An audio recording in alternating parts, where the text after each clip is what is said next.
pouvons ouvrir cette première session qui est consacrée en fait aux enseignements. Voilà, enseignement et facteurs de réussite grâce à plusieurs retours d'expérience. Nous avons souhaité faire parler plusieurs centres de radiothérapie sur l'analyse des risques a priori. Et nous avons le plaisir d'inviter, et je leur propose de me rejoindre sur scène, nos intervenants du centre Eugène Marquis, nos intervenants de l'IUCT, l'Institut universitaire du cancer à Toulouse, notre président de l'AFQSR, l'Association française de la qualité, Gianfranco Brusadin, et notre spécialiste FOH de l'ASN, Sylvie Tellier. Voilà, j'invite tout le monde à me rejoindre sur scène. Allez-y, prenez place. Nous allons commencer avec le centre Eugène Marquis. Bonjour à tous, bonjour à toutes. Vous aurez l'occasion de vous présenter au fur et à mesure des présentations. Voilà, installez-vous là où il y a de la place. J'aimerais bien le garder, mais si le jaune vous plaît, vous pouvez. Non, le gris vous convient. Voilà. Alors, Daniel William et Élise Leroy, je souhaite vous passer la parole. Vous êtes un centre de lutte contre le cancer, le centre Eugène Marquis. Daniel William, vous êtes responsable du département radiothérapie. Élise Leroy, vous y êtes ingénieure qualité. Oui, bonjour à tous. Bonjour. Bonjour. Nous remercions l'ASN pour l'invitation à ce séminaire pour présenter notre retour d'expérience sur notre centre. Donc oui, on a souhaité faire cette présentation ensemble pour représenter donc la médecine et le corps médical dans la démarche qualité et puis moi qui suis l'ingénieur qualité, comme l'a dit M. Almalinberti, la pièce un petit peu rajoutée par la réglementation. Donc on va vous présenter notre tour d'expérience, donc 15 minutes pour 15 ans de travail. Donc c'est parti. Donc on va commencer rapidement en remettant une frise chronologique où on s'est replacé le centre Eugène Marquis au sein de la qualité en France qui a été marqué, comme vous l'avez rappelé antérieurement, par les événements d'Épinal en 2007. Nous avons eu l'opportunité de travailler avec la délégation régionale de l'ASN en 2008 sur un groupe de travail qui a conduit au livret 4 de la qualité en 2009. Puis en 2009 toujours est sorti l'arrêté fixant les critères de qualité. Devant cette publication, la cellule qualité du centre a remis à jour initialement sur un fichier Word l'analyse des risques. Puis on a réussi à passer notre cellule qualité en hebdomadaire. Enfin, on a eu la joie d'accueillir Élise Leroy sur un tiers-temps financé initialement par l'ARS. Et puis là, on rentre dans la mise en œuvre au sein du service avec l'arrivée de pas mal de nouvelles technologies. Initialement, en 2013, le CyberKnife qui nous a posé un certain nombre de problèmes dans l'analyse des risques a priori. Puis, on a en 2013 pu faire le lien entre les incidents et l'analyse de risque. Ensuite, en 2015, est arrivé au sein du centre un Versa HD, là aussi la nécessité de remettre à jour l'analyse des risques. Dans la foulée, si je puis m'exprimer ainsi, l'analyse des risques, on l'a mis en lien avec les fiches d'incidents, avec des notions de statistiques qui nous permettront, on va le voir tout à l'heure, un suivi de notre évolution qualité, si je puis m'exprimer ainsi. Suite à un changement de direction au sein du centre, on a eu notre première réunion de direction qu'en 2020. Et puis là, on arrive sur une période lourdement chargée, tant au sein du service que par répercussion au sein de la qualité, avec en 2020 un nouveau scanner, en 2020 l'intégration d'un nouveau TPS, en 2022 l'arrivée de 2 Alcyon, et puis clou du spectacle, si je puis m'exprimer ainsi, en fin d'année 2023, une IRM Linac qui va être installée au centre, et à terme un déménagement source d'un certain nombre d'inquiétudes pour le centre et la radiothérapie et la qualité en général. Donc vous voyez, beaucoup de changements, beaucoup de choses, beaucoup d'éléments à prendre en compte. On sait que c'est le changement justement en radiothérapie qui est source justement de risques et ce genre de choses. Donc en fait, ce que je vais essayer de vous présenter, c'est les facteurs de réussite et les écueils qu'on a eu dans notre démarche.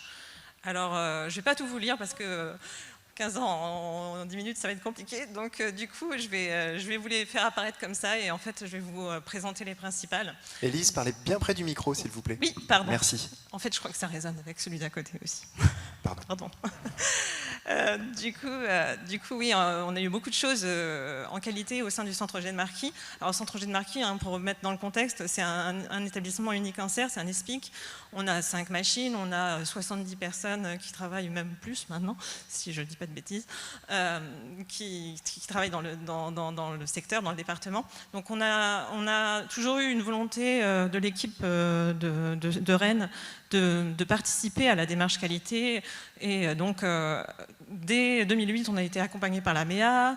Depuis 2008, on a un temps qualité qui est bien défini par rapport au manipulateur principal, qui a ce rôle de mettre à jour les documents, de participer aux analyses de risque, aux analyses de cause. Et ça, c'est vraiment un des facteurs les plus importants en fait, de notre retour d'expérience aussi, dès le départ de la mise en place de la qualité. Depuis 2011, ouais, comme le disait Daniel, on a une cellule qualité qui est pluriprofessionnelle, donc il y a tous les métiers qui sont représentés et elle est hebdomadaire. Alors là, je suis très contente parce que je sais que c'est pas quelque chose qu'on peut partager tous ensemble. Donc oui, il y a 0,33 ETP entre 2012 et 2022 d'ingénieur qualité, donc moi-même. Et après, eh bien, en fait, ce qu'on a surtout développé au sein du centre, c'était l'harmonisation des pratiques et la formalisation des protocoles. Comme le disait le docteur Alberti, ce qui est important, c'est qu'on traite correctement. Et donc, ce qui est important aussi, c'est qu'en fait, on travaille tous dans le même sens. Parce que la radiothérapie, c'est une suite de métiers qui suivent les uns derrière les autres. Et si on ne sait pas ce qu'on va faire, et ben, du coup, ça ne va pas aller. Donc, le but de la qualité, c'est surtout ça au départ, c'est l'harmonisation des pratiques. Et donc, avoir des protocoles bien clairs. Donc on a aussi une politique qualité, des objectifs, tout ça. Le but, c'est d'avoir une feuille de route pour savoir où est-ce qu'on va dans la qualité. Parce que sinon, en fait, on part dans tous les sens et on n'arrive pas à gérer les choses. Donc ça, c'est nos facteurs de réussite, on va dire. Et donc, depuis 2022, on a 0,5 ETP d'ingénierie qualité, donc toujours moi. Et je partage mon temps avec le reste de l'établissement. Et peut-être on aura un d'ici fin 2023. Avec un recrutement en cours. Bon, alors avec tout ça, c'est bien les réussites, mais c'est quoi nos écueils? En fait, on avait un gros problème au début. Justement, on n'avait pas de corrélation de notre politique qualité qui avait été demandée par la SN et plein de choses qui avaient été demandées par la SN et c'était pas en corrélation avec ce que l'établissement voulait, donc ça n'allait pas du tout. On n'avait pas de lien avec la démarche qualité générale de l'établissement et on avait l'impression en fait de se développer tout seul de notre côté, ce qui n'est pas du tout bon en fait. Donc ça c'était avant 2018 et depuis on essaie justement de se raccrocher à l'établissement et d'aller tous dans la même direction. Voilà, et puis avant on n'avait pas de temps trop adapté. Alors un exemple, en effet, avant 2018, on avait une espèce de dissociation entre le service et l'établissement. On a essayé tout bêtement de mettre en lien les objectifs du centre à ceux du service, par exemple sur des parcours de soins, par exemple sur la culture de la sécurité, par exemple sur la communication.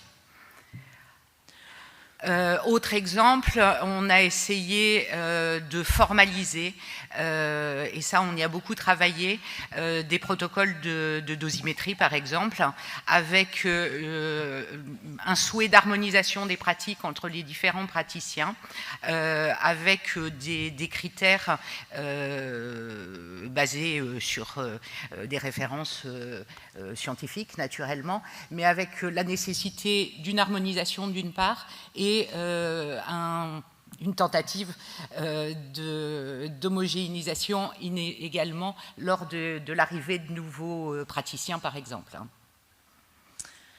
Donc, quand on poursuit, eh bien, on a aussi d'autres points qui nous ont aidés. On a la gestion électronique des documents, qui est très favorable pour pouvoir avancer. On a le dossier informatisé du patient, et avec un workflow qui est informatisé intégralement dans notre système de Record and Verify, avec des checklists de sécurité qui sont intégrés dedans. Donc ça aussi, c'est un grand apport intéressant de nos facteurs de réussite. Depuis 2021, on a un gros travail, parce qu'en fait, on a formalisé, mais c'est bien beau de tout écrire, en fait, au bout d'un moment, on ne les lit plus. Alors, les points sur lesquels on est en train de travailler le plus en ce moment, c'est réaliser des documents qualité synthétiques, étant donné que les professionnels de radiothérapie sont tous des professionnels diplômés, ils savent leur métier, on n'a pas besoin de réécrire leur métier, mais on a besoin d'écrire les spécificités de nos prises en charge. Donc, on a beaucoup travaillé là-dessus. Il y a d'autres points sur lesquels je ne vais pas développer. Mais voilà. Et les écueils, eh bien voilà, les écueils c'était ça, on a trop de documents, donc c'était des documents impossibles à réviser, c'était jamais adapté à nos pratiques. On a une communication qui était difficile avec les professionnels qui se croisent plus du fait de l'informatisation, donc ça c'est dommage, mais c'est vrai que c'est comme ça. On informatise, les gens ils se croisent plus alors qu'on en a besoin pourtant. On avait la lassitude des professionnels, bien entendu, qui se passe partout. La qualité, c'est pas le truc qui est le plus super intéressant. Donc du coup, manque de consultation des nouveautés, et donc on avait un problème pour passer les informations. Un exemple, Élise vient de le dire, on avait une somme de documents énorme avec des difficultés pour y accéder, une lassitude. Et donc on a essayé, il y a 2 ans maintenant, de synthétiser tout ça, si je puis m'exprimer ainsi. Donc on a développé un fichier Excel dont on voit une partie là. On a fait travailler 8 groupes de référents pluridisciplinaires avec dosimétristes, physiciens, manipulateurs principal, médecins, qui, sur ces différentes localisations, pour reprendre tout ce qui est dans le parcours patient, le positionnement, le type d'imagerie, le type de scanner, etc. Ce qui a permis, d'une part, de synthétiser le document, mais également d'impliquer les professionnels en les remettant au cœur du travail. C'est plus uniquement la cellule qualité qui fabrique quelque chose, mais on a vraiment essayé d'impliquer les professionnels en cela. Et un document comme celui-ci a remplacé en fait une quarantaine de documents. Là, un truc super illisible, mais c'est pour vous montrer le workflow. C'est le workflow pour informatiser. En fait, ça montre les tâches de différents professionnels avec le circuit principal en turquoise. On voit les checklists, elles sont des petits points violets là. Ça montre en fait les différents checks qu'on a de sécurité pour le workflow de chaque patient. Donc, pour la gestion des risques en pratique, le centre Eugène Marquis avait travaillé avec le groupe de travail de l'ASN, donc forcément on avait une bonne base sur l'analyse des risques. Donc du coup on a beaucoup travaillé là-dessus. Et comme on l'a dit dans la frise tout à l'heure, on a eu beaucoup de changements de pratique aussi. Donc c'était pas évident à mettre en place, mais on a utilisé l'analyse de risque surtout depuis en fait la mise en place du TPS et puis des derniers appareils. Le problème principal de cette démarche, c'est la difficulté de partager ce travail avec tout le monde et de comprendre l'intérêt de cette analyse a priori. Et puis en fait, ce qu'on a montré tout à l'heure, le gros problème qu'on a eu, c'est beaucoup trop de changements en même temps. Notre analyse de risque ressemble à ça, elle n'est pas très jolie, enfin voilà.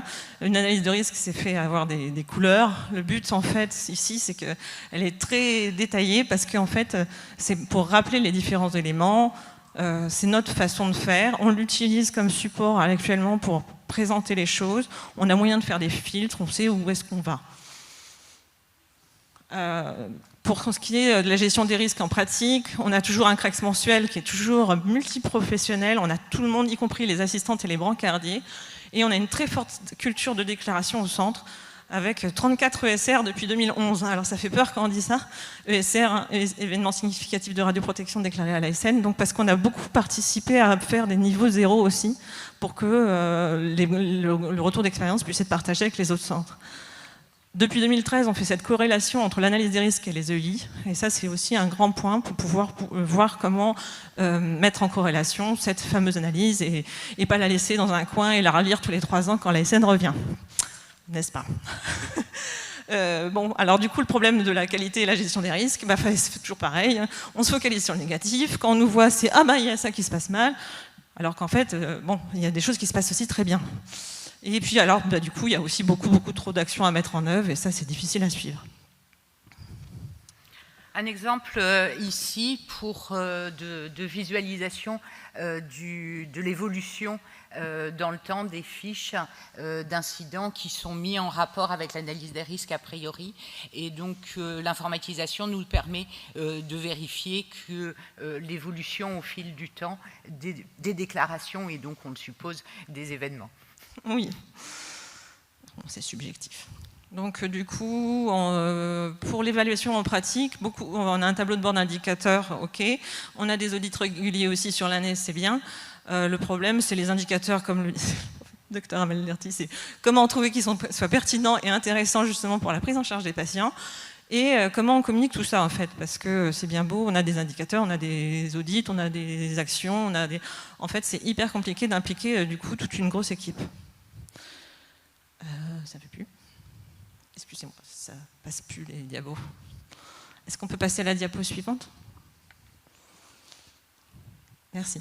Donc ça, c'était des indicateurs. Et en effet, on est confronté, depuis qu'on cherche à travailler sur ça, à une grosse difficulté dans le choix des indicateurs. En pratique, soit ils ne sont pas pertinents, soit on ne réussit pas à les obtenir parce que nos systèmes informatiques ne nous permettent pas de le faire. On a développé quelques indicateurs qui nous paraissent pertinents, mais à mon sens, beaucoup trop peu. Et en particulier, comme vous l'évoquiez, la notion de résultat, qui est quand même l'élément le plus important, on est incapable de le mettre en évidence aujourd'hui. Vite fait, pour conclure tout ceci, nous, notre démarche qualité au centre, si on le représente sur la route d'Hemming, sur est-ce qu'on évolue, est-ce qu'on s'améliore, on a des choses qui sont bien, des choses qui sont moins bien. Donc, du coup, on essaye justement de s'améliorer sur ces différents points. Et donc, comme on le disait tout à l'heure, comment évaluer l'efficacité d'un service, de l'apport de la qualité au sein de notre département, c'est hyper difficile à voir. Et donc, c'est ça qui nous manque le plus quand on voit cette première conclusion. Et si on le compare aux 7 principes de l'ISO 9001 qui est censé voir la qualité comme la performance des processus, on voit qu'on est plutôt pas mal au centre. On voit les points sur lesquels il faut qu'on se développe, comme l'implication des professionnels dans l'atteinte des objectifs, comment impliquer tout le monde, on essaye d'avancer. L'approche processus, on n'y arrive pas, ce n'est pas quelque chose de pertinent au sein de notre centre et on n'arrive pas à pouvoir à répartir les tâches. Le management des relations avec les autres services, c'est-à-dire le centre, il y a plein de services, on a une prise en charge générale du cancer, et comment on s'imbrique avec les autres services, et ça c'est quelque chose qu'il faut vraiment développer. Par contre, le partenariat avec l'ASN et les constructeurs marche plutôt bien. En perspective, à mon sens, d'abord travailler sur la communication. Faire des choses dans son coin, au sein de la cellule qualité, on n'aboutira à rien. Et à mon sens, puisqu'on est déjà en retard, ce qui me paraît important de faire, c'est d'essayer de synthétiser toute la démarche qui a été développée pendant, on va dire, une grosse dizaine d'années, la synthétiser maintenant pour la rendre acceptable et, entre guillemets, digérable par tous. Merci beaucoup. Voilà. Merci. Ça, c'est l'équipe quand même. Ah oui, c'est l'équipe. Bah oui, parce que c'est un travail d'équipe quand même, tout ça. Ah voilà, c'était la première image qu'il fallait mettre en fait. Hein. Oui. Les petits chapeaux, les froufrous. Merci beaucoup, je vous laisse vous rasseoir. J'invite maintenant l'IUCTO à prendre la parole. Alors l'IUCTO, l'Institut universitaire du cancer Toulouse Oncopole, avec Virginie Bouissou, vous êtes responsable qualité, et Grégory Angard, vous y êtes physicien médical, et à vous de nous faire votre retour d'expérience et de nous donner vos conseils. Bonjour à tous. Tout d'abord, nous tenions à remercier l'ASN de nous avoir invités à partager notre expérience. Donc nous, on va faire un focus sur les analyses de risque a priori. On ne va pas présenter l'ensemble de la démarche, on fera un petit retour sur les retours d'expérience cet après-midi aussi. Alors, c'est horrible. Donc, analyser les risques, pourquoi? Vous le savez tous, il y a des obligations réglementaires de l'ASN, mais aussi du ministère de la Santé par rapport à la gestion des risques. Mais ce qui est surtout important pour moi en tant que qualiticienne, c'est que gérer les risques fait partie intégrante du système de management de la qualité et c'est une démarche d'amélioration continue. C'est la base d'une analyse des risques. C'est pourquoi je fais une analyse des risques aujourd'hui. Donc, je ne vais pas vous réexpliquer qu'est-ce qu'une démarche d'analyse des risques a priori, vous la connaissez toutes. Donc, un petit peu ce que nous, on a fait à l'Institut, maintenant c'est l'Oncopole Claudius Regaud, on a changé de nom la semaine dernière. Donc, les prémices, il y a eu des travaux menés par le comité gestion des risques de l'Institut, avec une première procédure qui a été rédigée au niveau institutionnel sur l'analyse des risques a priori. Nous, on utilise la méthode d'analyse préliminaire des risques, la méthode APR. Ce travail était basé sur de la littérature, mais aussi sur les guides ASN, forcément. Des groupes de travail ont été initiés en radiothérapie, chirurgie et oncologie. Et donc, au niveau de la radiothérapie, le cadre du département, qui était très impliqué dans la démarche qualité, a pris en main ce travail et a initié la première analyse des risques a priori globale du processus. Donc, il y avait 54 événements redoutés à l'époque. En 2015, donc entre 2008 et 2015, clairement, on avait une analyse des risques a priori globale sur le processus, mais ce n'est pas passé grand-chose de plus.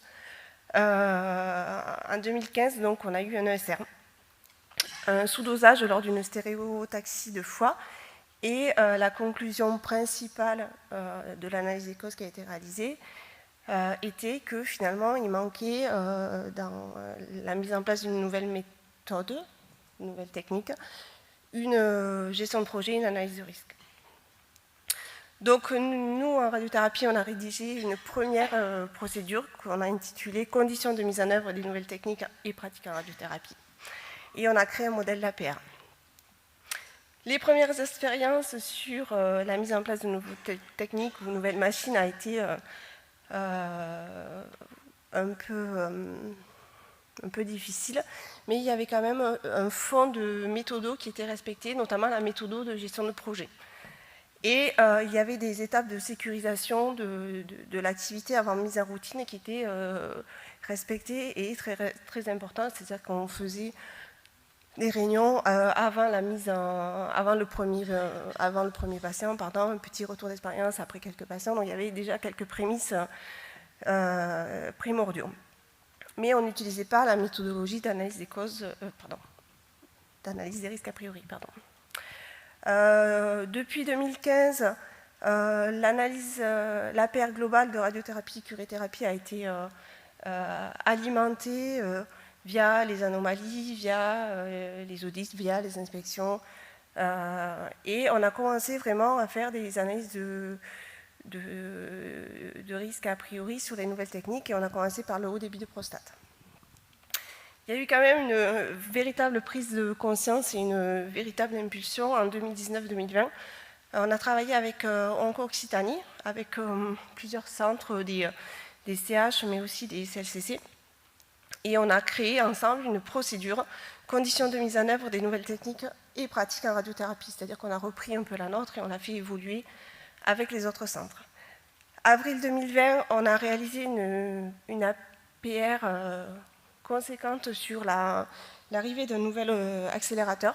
En fait, on voulait que cette analyse soit la plus complète possible pour pouvoir être réutilisée. Grégory vous expliquera ensuite comment on a fait. On a aussi réalisé une analyse des risques sur la stéréotaxie de prostate.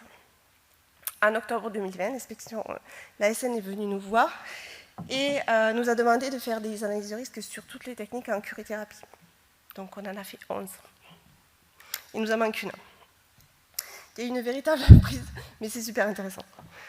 Véritable prise de conscience vraiment sur ces années 2019-2020 et une volonté de l'équipe qui a commencé finalement, pas qui a commencé, mais qui a vraiment compris l'utilité de cette analyse de risque et de pourquoi j'allais les embêter un petit peu là-dessus.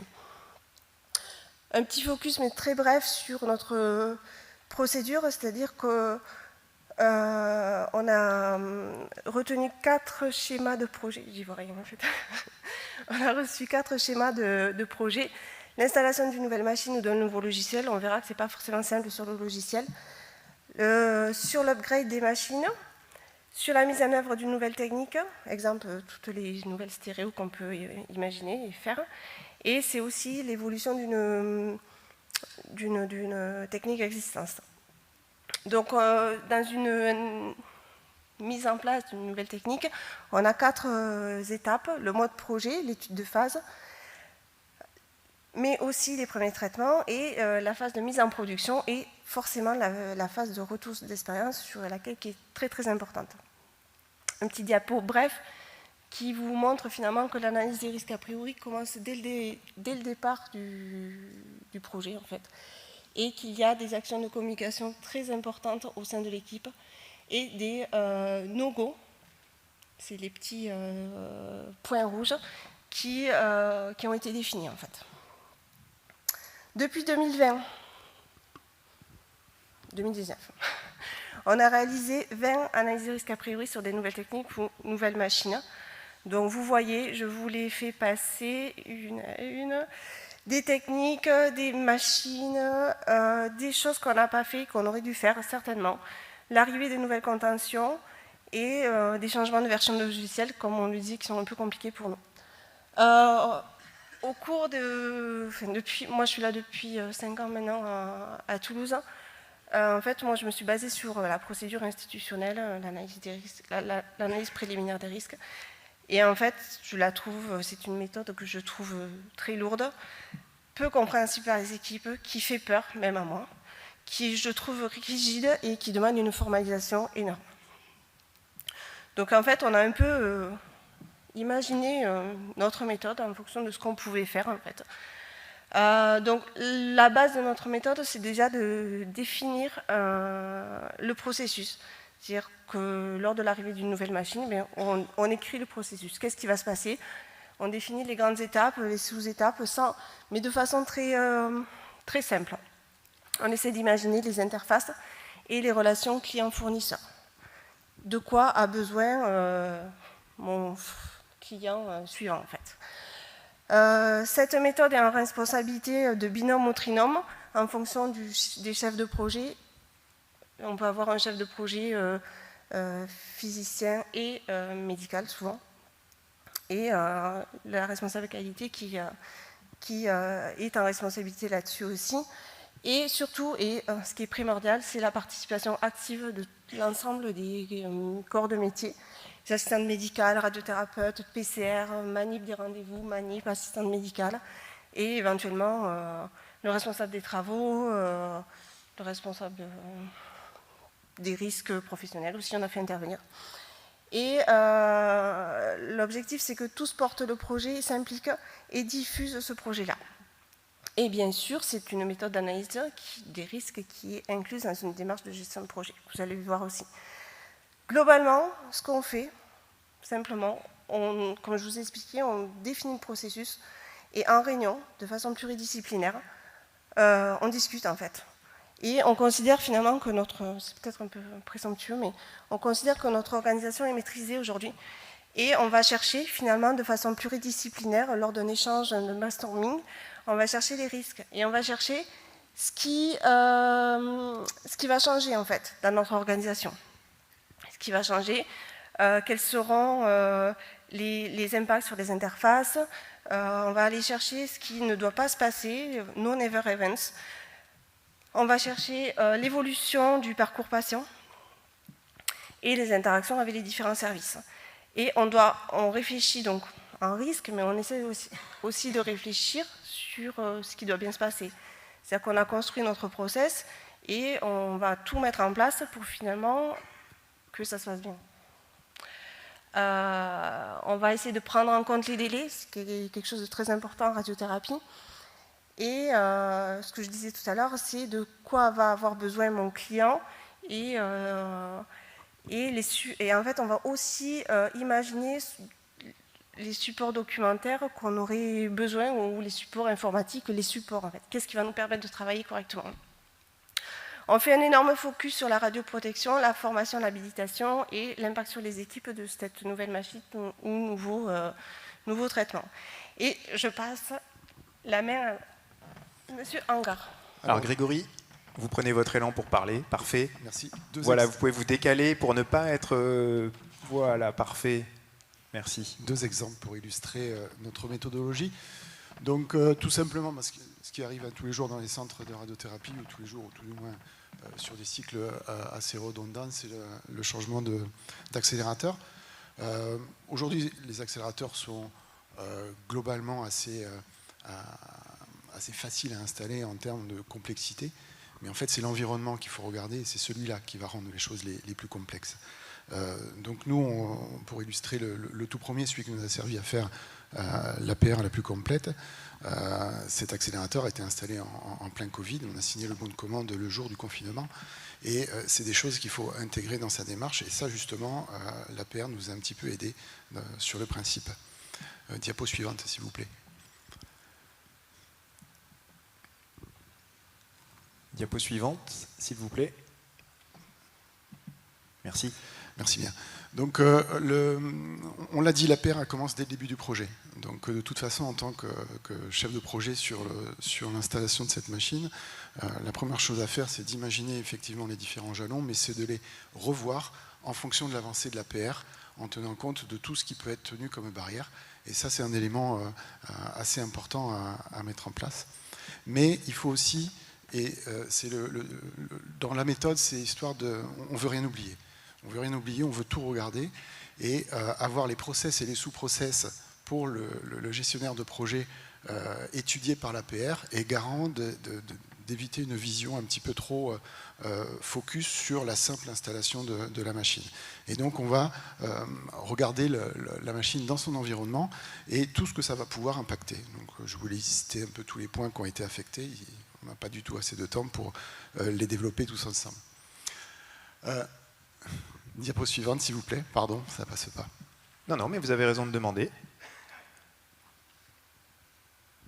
Est-ce qu'on peut avoir la diapo suivante, s'il vous plaît?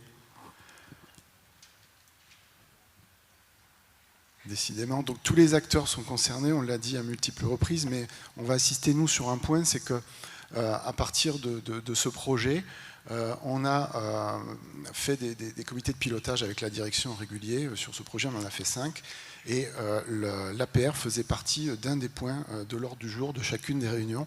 C'est pour montrer à quel point elle est partie prenante de notre démarche. Alors, pour donner des chiffres, on avait déterminé 33 activités dans notre process. Et surtout, on s'est posé la question, donc, comme Virginie le disait, quels sont les événements redoutés, quelles sont les causes et les conséquences. Donc on en a tiré 148 pour avoir 153 actions à mener, dont 40 jugées prioritaires. Alors les prioritaires, c'est go, no go. Hein. Si no go, alors on arrête le process. Et vous remarquerez qu'on a utilisé l'échelle de graduation, de gravité, de fréquence, de criticité et de maîtrise pour avoir cette priorité. Alors les exemples, vous en avez plein, je ne vais pas les développer, mais on a tout un tas de points à suivre, et le gestionnaire de projet peut se référer à l'ensemble des points donnés par cet APR. Ah, c'est allé trop vite du coup. L'APR a un avantage quand elle est faite une fois, c'est qu'elle peut se reproduire. On a 9 installations sur les 10 dernières années à l'Institut, donc on change quand même régulièrement de machine. Et on va se servir des APR précédentes. Donc l'année dernière, on s'est servi de la première APR qu'on avait faite sur l'installation de notre première alcyon pour effectuer la deuxième. Voilà, donc c'est des choses qui sont facilement transposables. Rapidement sur la nouvelle technique de traitement. Donc, prenez encore 2 minutes. Hein, pas de souci. Deuxième technique de traitement. Deuxième exemple, les techniques de traitement. Donc on a mis en place la stéréotaxie cardiaque il n'y a pas très longtemps. On a cherché en fait à à surtout regarder l'environnement et quels étaient les points clés de cette technique. Sur cette technique, on a l'état clinique du patient qui est un élément central, hein, qui nécessite une surveillance pendant la séance unique de 30 degrés par le cardiologue.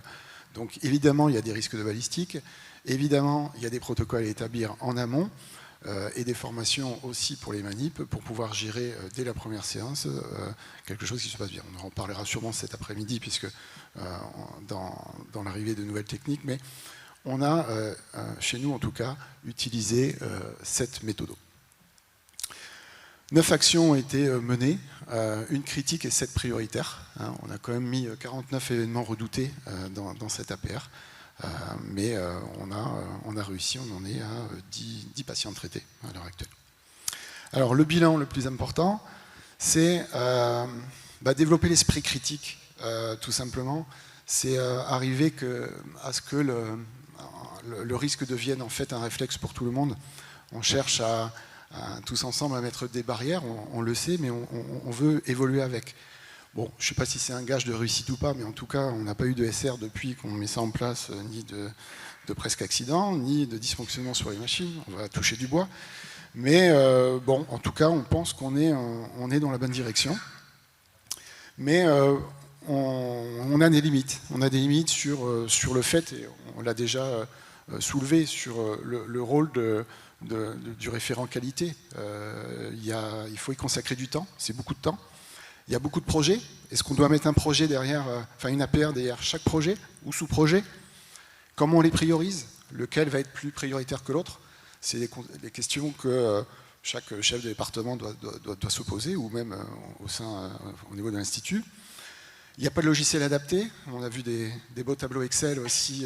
On a les mêmes que nos amis bretons, mais non, il faut des logiciels. C'est plus possible de passer du temps là-dessus.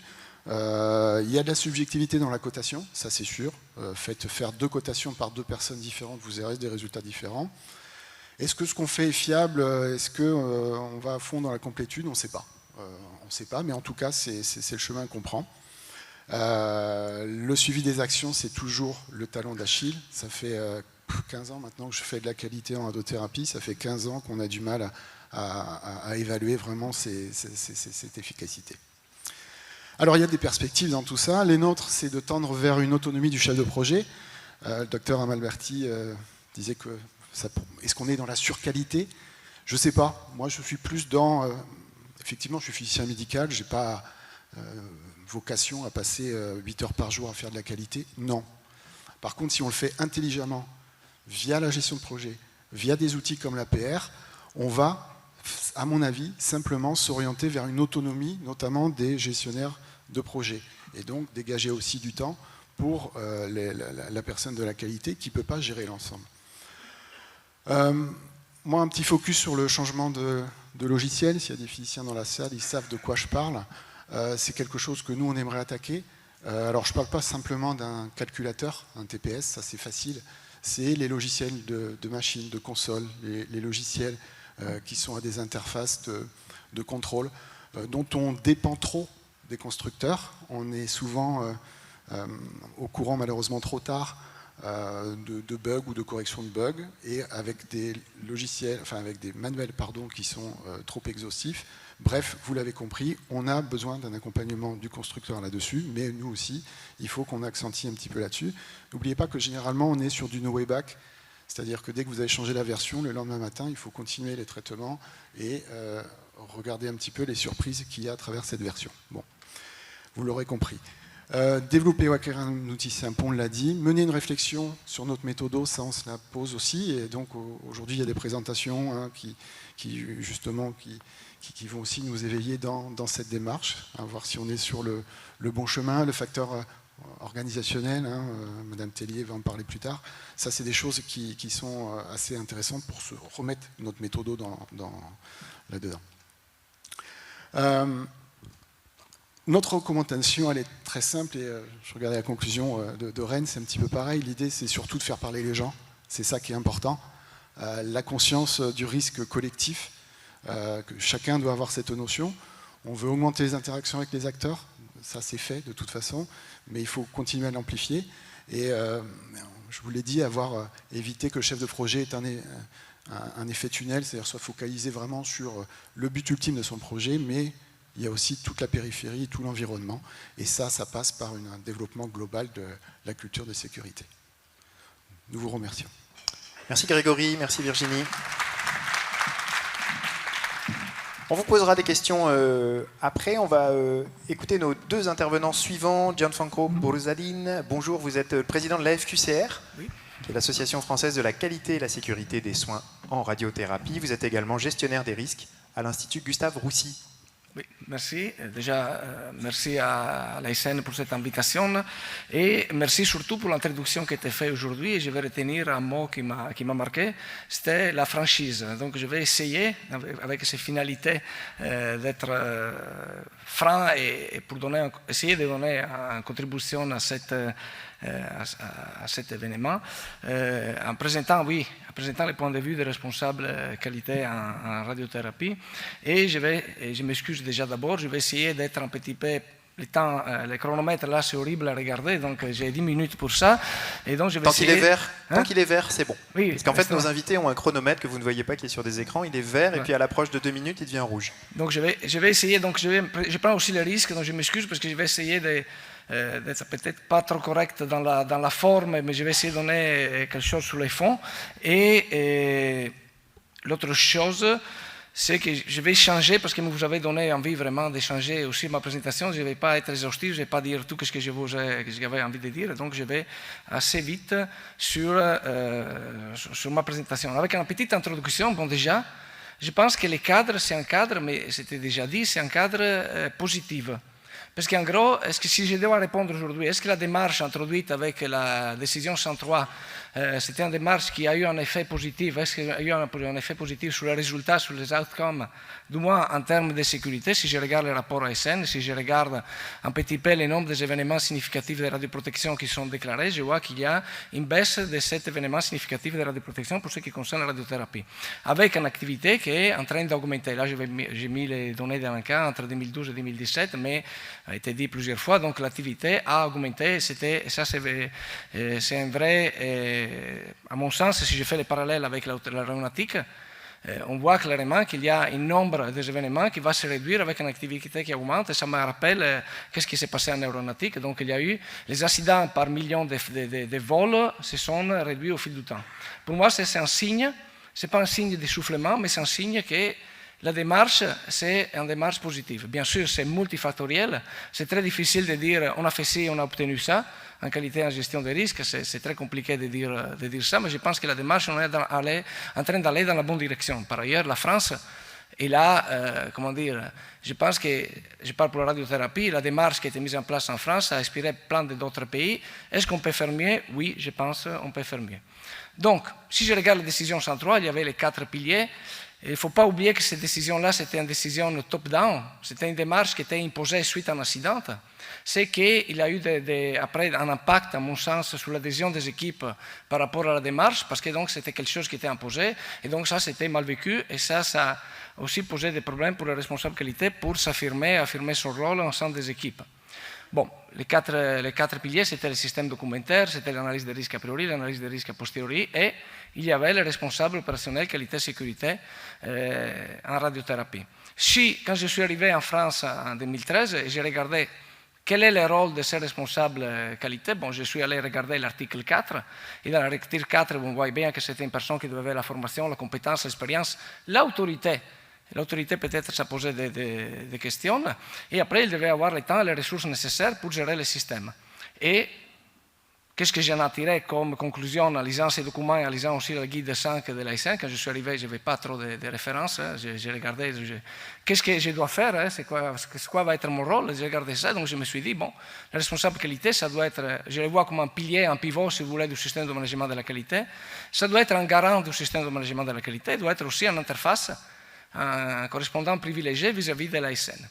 Et si je regarde ça dans les détails, bon, en tant que pilier du système de management de la qualité, c'est mon expérience personnelle. Je venais d'un centre en radiothérapie qui était un département de radiothérapie imagerie qui était certifié ISO depuis 3, personnellement, j'avais fait un parcours master spécialisé dans le management de santé avec une thèse sur la gestion des risques en radiothérapie. Donc là, pour ces fonctions-là, l'appui méthodologique, être animateur de la culture sécurité et être quelqu'un qui avait aussi la possibilité de suivre des actions et mettre le focus sur les actions, je n'ai pas rencontré de difficultés particulières. Là où était un petit peu plus difficile, c'était ce rôle-là de garante du système de management de la qualité. Parce que moi, je l'avais interprété comme quelqu'un qui était responsable du système de management de la qualité, donc quelqu'un qui était accountable pour ce système-là.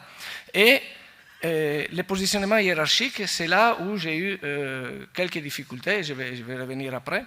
Et par rapport à l'interface de l'ASN, ce rôle-là de correspondant privilégié aussi m'a posé quelques difficultés. Donc, par rapport au positionnement. Et là, le positionnement, tout au début, et je pense que c'était un problème. Par exemple, moi, j'étais mis sous la hiérarchie directe donc, du chef du département, et avec une démarche qui était top-down, comme j'ai dit tout à l'heure, ça m'a posé des problèmes, parce qu'on ne comprenait pas à un moment donné si moi, j'étais, dans mon fonction, quelqu'un qui était le prolongement, si je peux dire comme ça, du chef du département, ou j'étais quelqu'un qui essayait de faire respecter un cadre réglementaire. Et ça a causé pas mal de problèmes. Et donc, ça c'est lié aussi à l'autorité et à l'indépendance dans la fonction. Autre problématique, c'est aussi, si je suis un manipulateur qui a ces casquettes-là de responsable qualité, et je suis mis sous la responsabilité d'un cadre, comment je peux avoir assez de latitude et être assez légitime dans la fonction? Et c'est vrai aussi que beaucoup de responsables qualité étaient seuls dans la fonction, ce qui a mené aussi au burn-out de certains d'entre nous. Malheureusement, il y a eu des cas où des gens, si je peux dire comme ça, il y a eu des cas de burn-out, donc ce qui était assez regrettable. C'est pour ça aussi, dans ces positionnements un petit peu difficiles, parce qu'on était entre, je ne sais pas si on dit ça en français, entre l'incume et le marteau, je pense que je ne sais pas si c'est le mot correct en français, mais bon, ce qui nous a mené en tant qu'association, et bienvenue à l'association parce que pour moi, nous a un petit peu enlevé de la solitude dans la fonction parce que ça me donnait envie d'avoir ces chartes de déontologie parce qu'en gros, nous, on était dans une position de lanceur d'alerte permanente parce qu'on devait rendre compte à la direction, mais s'il y a vraiment quelque chose qui ne va pas et ça pose un problème éthique qui ne va pas vraiment dans un centre, nous, on a besoin d'un guide de qu'est-ce qu'on fait par rapport à nos questionnements éthiques et déontologiques. L'interaction avec l'ASN, mais là, alors je parle en nom de l'association, c'était assez hétérogène à niveau national. Par exemple, l'idée d'être un correspondante privilégié vis-à-vis de l'ASN, ça, par contre, je dirais, moi, dans mon expérience, je ne l'ai pas trop vécu.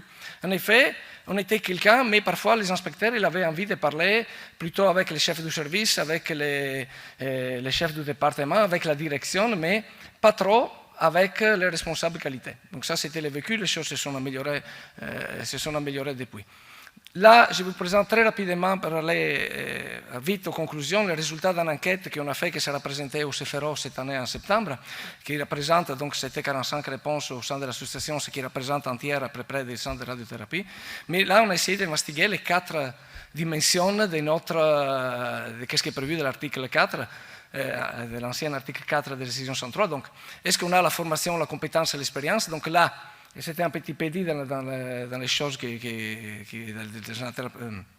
dans les personnes qui m'ont précédé. En effet, là, est-ce qu'on avait assez de formation et compétences? Et là, on voit que là où il y a les problèmes, c'est les gens qui ont les casquettes de manipulateurs ou médecins physiciens et ils sont aussi responsables qualité. Vu les résultats, moi j'interprète ça dans le sens que le manque de formation qui est déclaré là, c'est plutôt dans les aspects qualité, gestion des risques, ces aspects-là. Et de l'autre côté, nous, en tant qu'association, on avait aussi plein de qualiticiens qui disaient nous, on ne connaît pas assez le monde de la radiothérapie. Sur le manque de temps et ressources, je skip parce que je vais revenir après. Par rapport à l'autorité et la responsabilité, là encore, on voit que c'est cette partie-là qui a posé plus de problèmes. Après, quelle est l'autorité d'un responsable opérationnel? Et je reprends un petit peu en discussion qu'on a fait avec Élise. C'est plutôt une autorité, alors l'interprétation c'est différent, mais c'est plutôt une autorité fonctionnelle, opérationnelle. Il y avait un bon exemple qu'il a fait. Si je suis dans un chantier et il y a quelqu'un qui n'a pas un casque, et je suis le responsable opérationnel de la qualité, je dois avoir l'autorité de dire à ces personnes-là, mets les casques. C'est un petit peu plus difficile dans un centre où j'ai les casquettes de responsable qualité, je dois aller voir le chef du département, je dois lui dire, écoute, là, peut-être, il y a des choses qui ne vont pas. Et là, ça pose un petit peu plus de problèmes. Sur l'autonomie et l'indépendance, donc on a essayé d'investiguer aussi cette dimension-là, mais apparemment la réponse est un petit peu contradictoire sur qu'est-ce qu'on verra après. Qu'est-ce qui a bien marché, qu'est-ce qui n'a pas marché donc? Plutôt, qu'est-ce qu'on pense être important par rapport à la démarche qualité et qu'est-ce qu'on ne pense pas et où sont les difficultés aujourd'hui par rapport à la démarche qualité? Bon, bien sûr, la reconnaissance, et là on voit l'autonomie, l'indépendance, la compétence, ces parties-là, c'était quelque chose qui était assez connu, c'est vrai. C'est très important d'être soutenu par la direction, et ça c'est aussi dans mon expérience de la direction, c'est fondamental d'être soutenu par la direction de l'établissement et par la direction du département du service. Où est le problème? Bah, bien sûr, c'est le manque de temps et le manque de ressources. Et là, malheureusement, la réflexion que j'ai faite là, et c'est peut-être le vécu de plein d'entre nous, c'est que la qualité, il vient toujours après, la qualité-sécurité, c'est toujours après. D'abord, on fait la clinique, et après, on s'occupe de la qualité-sécurité. Et pour moi, ça, cette dichotomie-là, c'est quelque chose qui n'a pas de sens. Donc moi, je suis à la base soignante, ça fait 30 ans que je suis dans la radiothérapie, et pour moi, toujours, la qualité, c'est de la clinique. La qualité-sécurité de la patiente, c'est de faire de la clinique. Il n'y a pas une différence entre, oui, on fait de la qualité, on fait d'autres choses, et on fait de la clinique, on traite un patient. Je suis en train de faire une analyse de risque, et là, je suis en train de traiter un patient. Je suis en train de m'occuper de mes patients. Je suis en train de structurer les choses. Et pour moi, là, c'est vraiment cette dichotomie, je ne vois pas. Ah oui, il faut qu'on fasse un projet, oui, après, on fait l'analyse des risques. L'analyse des risques, c'est fait partie du projet. D'ailleurs, c'est la base du projet, à mon sens. Voilà, qu'est-ce que vous avez dit, d'ailleurs. Voilà. Donc, et après, on a demandé qu'est-ce qu'il a changé, quels sont les points où il a changé plus. Bon, il y a eu la parution de la décision 708. Est-ce que cette décision-là, il a renforcé le rôle du responsable qualité? Non, je ne dirais pas. Est-ce qu'il a dégradé? Non plus. On a gardé un petit peu le status quo du rôle de responsable qualité. Qu'est-ce qu'il a changé? Qu'est-ce qu'il amène du changement dans les services? Oui, les inspections ASN, ça mène du changement, et là je dirais que c'est assez positif d'avoir les inspections ASN, parce que ça met un petit peu la lumière ou le réflecteur sur la qualité, donc là les gens vont bouger un petit peu, ça fait bouger les lignes, si je peux dire comme ça. Et d'ailleurs, c'est aussi très très fédérateur vis-à-vis des équipes, c'est comme la certification HAS. On a quelqu'un de l'extérieur qui vient mettre le nez dans nos affaires, et donc là, bon, on s'est réunis contre l'ennemi extérieur, je vais vite, je vois le temps, c'est horrible. Et après, il y a la parution aussi de la décision 660, et ça a eu un impact pour le responsable qualité, parce que, et ça c'est un drôle de constat que je me permets de faire, c'est que dans la décision 660, il n'y a pas le responsable qualité de prévu, mais dans les faits, qu'est-ce qui s'est passé dans les centres, du moins dans les gros centres où il y a déjà la démarche qualité en radiothérapie? Les responsables qualité de la radiothérapie, il devient, c'est le prolongement naturel ou c'est l'élargissement des rôles naturels, il va devenir aussi le responsable qualité pour les services d'imagerie. Ce qui a un impact après sur le temps disponible. En conclusion, bon, moi je reste de l'idée que le responsable qualité il a un rôle fondamental, c'est vraiment le pivot du système. Et sans le responsable qualité, je doute.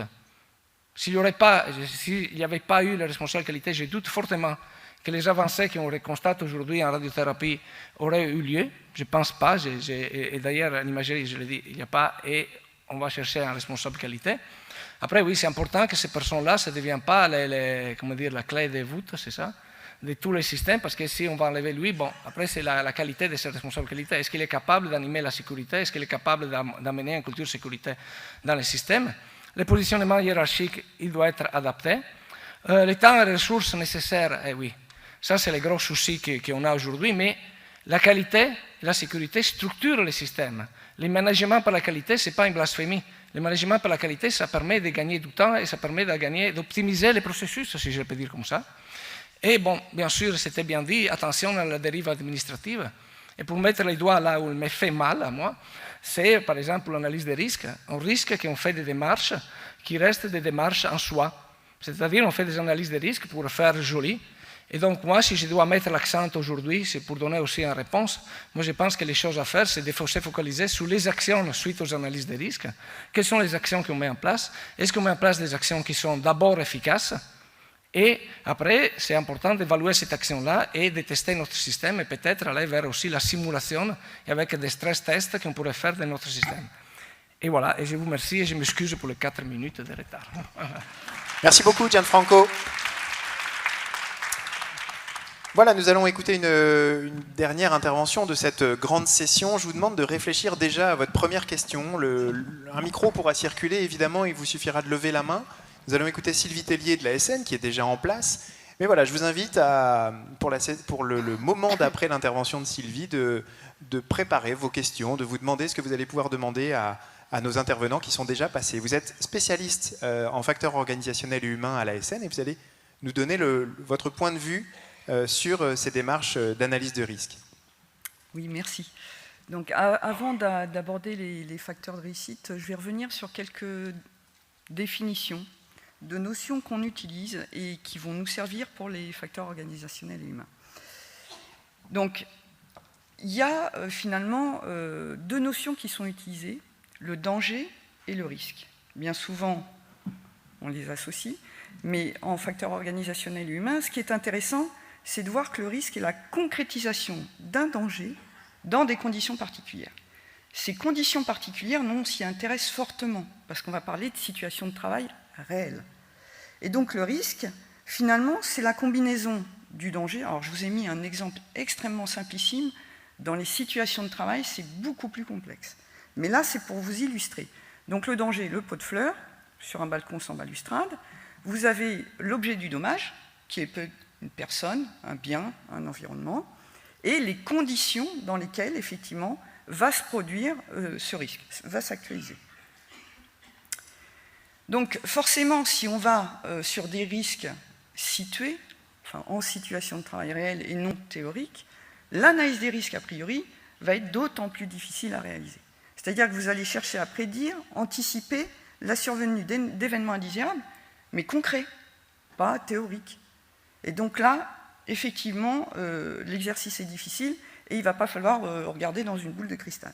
Donc on voit qu'effectivement, en termes de méthode d'analyse, vous avez une méthode extrêmement classique, qui est l'AMDEC ou l'APR, et donc l'objet de l'analyse sont les défaillances humaines. Donc là, vous avez un abord du travail et des risques sous l'angle de la personne. Donc une petite animation pour vous montrer que les défaillances humaines, ce que vous étudiez essentiellement, ce sont les écarts de pratiques et de comportements par rapport à un certain nombre de référentiels.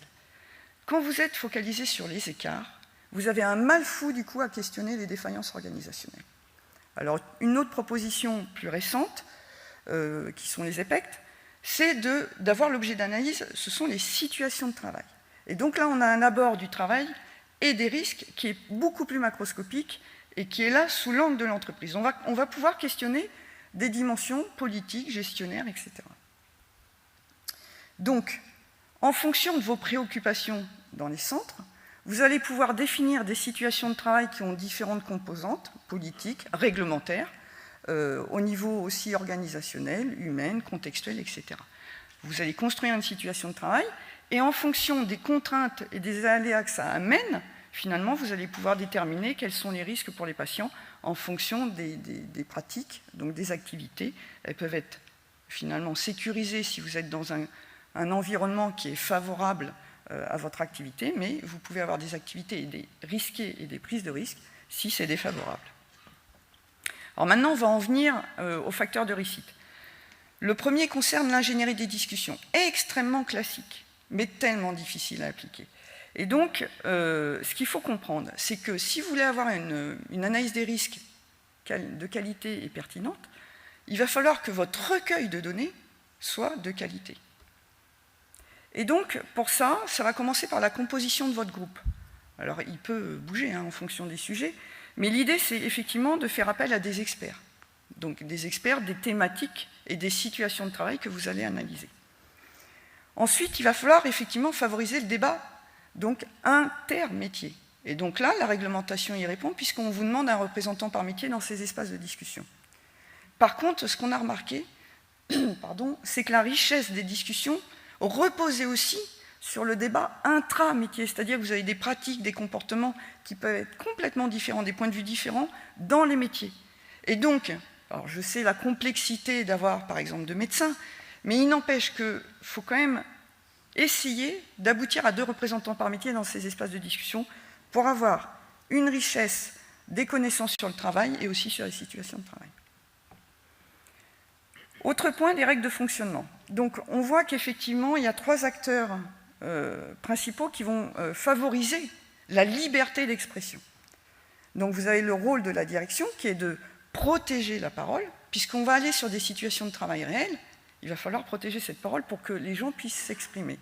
Vous avez le rôle de l'animateur, qui là va être plutôt sur le cadrage des discussions et les dynamiser. Et vous avez le rôle des participants, qui va être de faciliter la parole au niveau individuel. Et dans ce cas, vous vous auto-censurez pas, finalement il n'y a pas de sujet tabou, mais aussi au niveau collectif, c'est-à-dire être à l'écoute des autres et respecter leurs paroles. Deuxième facteur de réussite, c'est de ne pas limiter l'analyse aux erreurs humaines, mais notamment ces erreurs d'écart des pratiques et des comportements, vous voyez pas grand-chose, par rapport à un référentiel. Dans le travail, dans les situations réelles, vous avez aussi tout ce qui est de l'ordre de la régulation. Carole en parlait tout à l'heure, cette sécurité réglée. C'est-à-dire que, effectivement, au travail, la vie est loin d'être un long fleuve tranquille, et finalement, le travail prescrit qui se fonde sur une représentation simplifiée et idéalisée du travail pense les choses de manière optimale, en termes d'objectifs, en termes de résultats, en termes de procédures et en termes de moyens à disposition. Mais dans la vraie vie, tout ça est bien dégradé. Vous pouvez avoir des objectifs multiples, des objectifs informels qui deviennent contradictoires par moments, des résultats difficiles à atteindre, des procédures qui ne sont plus tout à fait adaptées aux situations de travail réelles et des moyens à disposition qui sont globalement, comme disait René, dégradés. Et donc, là où c'est important, je crois que je suis bloqué, ah non, ça y est, c'est que quand vous faites une analyse des risques a priori, il faut vraiment aller chercher des situations de travail où vous mettez en évidence des éléments de contexte économiques, sociaux, réglementaires, des contraintes, des aléas, mais vous mettez aussi en face des conditions matérielles qui sont réelles, les vôtres, au quotidien, et des conditions organisationnelles qui sont également les vôtres. C'est-à-dire que l'analyse des risques a priori se fait sur des situations de travail réelles ou réalistes, puisqu'on veut être dans la prévention, vous pouvez avoir des situations de travail réalistes. Et donc là, on est sur sécurité réglée et sécurité gérée. Je suis en train de perdre ma voix, je suis désolé. Prenez un peu d'eau si vous voulez. Ah non, c'est une question de voix, là. Très bien. Troisième facteur de réussite, faire évoluer la traçabilité des échanges. Donc ça, c'est quelque chose que j'avais étudié. Vous avez 2 possibilités. La traçabilité en temps réel, c'est-à-dire que, comme dans les IMDEC, vous tracez au fur et à mesure des échanges dans la cartographie des risques. Mais ce qu'on voit, malheureusement, c'est que les multiples activités que vous avez à faire lors de cette cartographie des risques, donc là, je ne vois plus bien, mais bon, en gros, vous avez écrire, sélectionner, comprendre, interpréter, questionner, écouter, réfléchir, reformuler. Vous avez tout ça à faire en même temps, et du coup, vous interrompez sans cesse les échanges. Ce qui fait que, finalement, vous avez un appauvrissement des échanges, ça ne va pas en profondeur, et en même temps, vous avez un appauvrissement du recueil des données. Alors, ce qui est possible de proposer, c'est une traçabilité en temps différé, c'est-à-dire que vous enregistrez les échanges pour permettre cette expression sur le travail plus libre. Et là, effectivement, on peut se dire que le temps de traçabilité il est plus long, puisque vous reprenez les échanges dans l'enregistrement pour pouvoir insérer des choses dans la cartographie. Mais ce qu'il faut vous dire, c'est que ça a une plus-value énorme, c'est que ça vous permet de faire déjà un premier niveau d'analyse des données. Et donc, dans votre recueil, alors que ce soit une cartographie ou un autre support, vous allez déjà avoir des éléments d'analyse. Mais attention, quand vous enregistrez, il faut effectivement prendre des précautions pour respecter la confidentialité des données et de ceux donc les participants qui donnent ces données. Je suis en retard. Dernier point, 4e facteur de réussite. Ah non, je ne suis pas encore en retard. Ah non, c'est rouge. C'est rouge, mais je ne suis pas dans le monde. Ça veut dire on approche gentiment. Je vais y arriver. Donc, 4e facteur de réussite, favoriser l'implication des acteurs stratégiques, ceux qui ont la fonction dirigeante, ceux qui ont les fonctions décisionnaires. Dans les documents, dans la réglementation, en général, vous avez une distribution des actions à mener. Vos acteurs de la gouvernance, ils ont une fonction stratégique de développement de la politique de la gestion des risques. Après, vous avez les acteurs de la coordination de l'animation, qui là, effectivement, organisent la mise en place d'analyse des risques a priori a posteriori, et vous avez les acteurs de terrain qui participent à ces méthodes. Ce que vous pouvez voir dans le schéma de l'HS, déjà, c'est que vous n'avez très peu d'interaction entre tous ces acteurs. C'est-à-dire qu'on leur a bien défini leur mission, mais on ne sait pas trop comment ça s'articule, comment ils discutent entre eux. On va y revenir. Dans la décision 708, je la perds complètement. Effectivement, vous avez le RAN qui va être dans cette dynamique du développement de la politique stratégie des risques. Mais malgré tout, ces acteurs décisionnaires, quand il y a des décisions à prendre sur l'organisation du travail, quand il y a des décisions à prendre sur les projets à venir, ils ont malgré tout, ils participent à la sécurisation des soins. Mais il y a un souci quand même, c'est qu'ils se basent sur des données qui reflètent assez peu la réalité de vos terrains. Et donc, du coup, ils ont une méconnaissance quelque part de ce travail réel, voire même des représentations erronées. Et pour prendre des décisions pour améliorer la sécurité des soins, vous êtes obligé d'intégrer cette vision du travail réel. Donc il va falloir intéresser les acteurs stratégiques pour traiter finalement les obstacles à la sécurité qui sont liés à des décisions et des orientations politiques et gestionnaires, dont la gestion de la pénurie des effectifs. Alors comment faire? Eh bien finalement, il va falloir penser ces articulations qu'on n'avait pas dans les schémas entre ces trois types d'acteurs pour pouvoir prendre en compte ces dimensions. Et aussi impliquer à minima les acteurs stratégiques dans l'analyse des risques a priori. Ça veut dire qu'il va falloir faire un travail en préalable, qui prend un petit peu de temps, mais si ça aboutit malgré tout, c'est plutôt pas mal. Donc ça va être de sélectionner les données que vous voulez remonter et donc discuter avec les acteurs stratégiques. Ça va être aussi transformer certaines données pour refléter ces contraintes, ces tensions, ces difficultés dans le travail. Et ensuite, c'est une mise en débat de ces résultats avec les acteurs stratégiques. Toute l'idée derrière est de développer des mesures ou des projets qui répondent à vraiment ce besoin de sécurisation des soins à partir de données réelles du terrain. Voilà, je vous remercie. Merci beaucoup, Sylvie. Je vous invite à vous rasseoir. Nous allons passer 5 minutes de questions-réponses. Avez-vous, sur les 4 interventions que nous venons d'écouter, une question, une remarque, un éclairage à apporter? Est-ce qu'on en a en visio? On en a déjà en réserve? Eh bien, allons-y alors, Karine. Est-ce que je vous apporte un micro? Vous l'avez déjà. Alors, j'ai une question de Cédric Revelin du Centre de radiothérapie d'Angoulême qui nous demande si le nombre de documents qualité qui est en croissance exponentielle et les mises à jour de documents difficiles à suivre, si finalement on n'écrit pas trop. Voilà, c'est une question pour une qualiticienne. Et est-ce que cela n'empêche pas les professionnels de réfléchir à leurs pratiques si toutes leurs actions sont dictées par des procédures et donc n'est-ce pas contre-productif? Gianfranco. C'est sur la réponse. Alors, moi aussi, j'ai envie de partager sur le système documentaire. Je viens d'un centre qui est certifié ISO, donc il faut faire des documents qui servent à quelque chose. Faire des documents parce qu'il faut écrire une procédure, parce qu'il faut écrire un mode opératoire, ça sert, à mon sens, strictement à rien. Mais après, on a aussi besoin, et qu'est-ce qu'on voit, et après, ça dépend aussi de comment les documents qualité sont faits. Parce que si on commence à écrire des documents qualité pour refaire l'histoire de la pratique, pour montrer qu'on est bravo à écrire des choses, pour moi c'est vraiment important de comment les documents qualité sont faits. Ça doit vraiment servir à quelque chose, guider les équipes dans les pratiques de tous les jours. Et bien sûr, on ne va pas écrire à un manipulateur, à un physicien, à un autre corps de métier, le corps est la base de son métier. Ce n'est pas ça le but. Le but, c'est vraiment de mettre l'accent dans le document de qualité sur un processus, à mon sens, sur un processus avec les points d'attention. Et là, s'intègrent aussi les analyses de risque. Quand je parle des actions qui sont intégrées dans les systèmes, si moi j'ai identifié un risque, les risques devraient être intégrés dans les documents qualité. Et après, ça doit être, à mon sens, ça doit être utilisé tous les jours. Et si ça ne sert à rien, ben on la jette à la poubelle.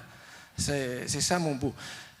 Ma finalité, l'autre point d'attention que j'ai dit aujourd'hui, on a un turnover très très important des équipes. On a de plus en plus des équipes qui doivent être opérationnel tout de suite, qui doit connaître le processus tout de suite. Et si nous, on ne fixe pas, on ne structure pas on formalise, si vous voulez, nos processus dans des documents qualité, le risque, c'est qu'on va avoir une perte de savoir-faire. Et ça, c'est une chose que j'ai constatée en France. Il y a une traduction orale qui est très très forte, il y a cette idée-là de compagnonnage, etc. Et moi, je pense que là, le risque de perte de knowledge, vraiment de savoir-faire, c'est vraiment important. Donc, j'ai envie de partager, c'est la juste mesure. Où est la juste mesure? Et ça, c'est le nerf de la question. Voilà, je laisse Sylvie aussi. Sylvie? Oui. Alors, je rejoins Jean-Franco sur la juste mesure. On en parlait justement avec René juste avant ce séminaire sur le mouvement qui arrive vers la simplification de la gestion documentaire, la simplification des procédures. Effectivement, vous êtes de plus en plus cadré par les procédures et, comme on dit très, très couramment dans les facteurs organisationnels et humains, la prescription tue la prescription. C'est-à-dire que la prescription doit être suffisamment générale pour vous permettre de vous adapter dans cette prescription et donc avoir des marges de manœuvre. Il est clair que si vous êtes sous une tonne de documents réglementaires, ça va être difficile de travailler. Donc voilà, on est sur le mouvement de la simplification et aussi sur ces procédures qui laissent suffisamment de marge pour pouvoir réguler dans les activités réelles. Daniel? Moi, j'ai l'impression qu'il faut passer par différentes étapes.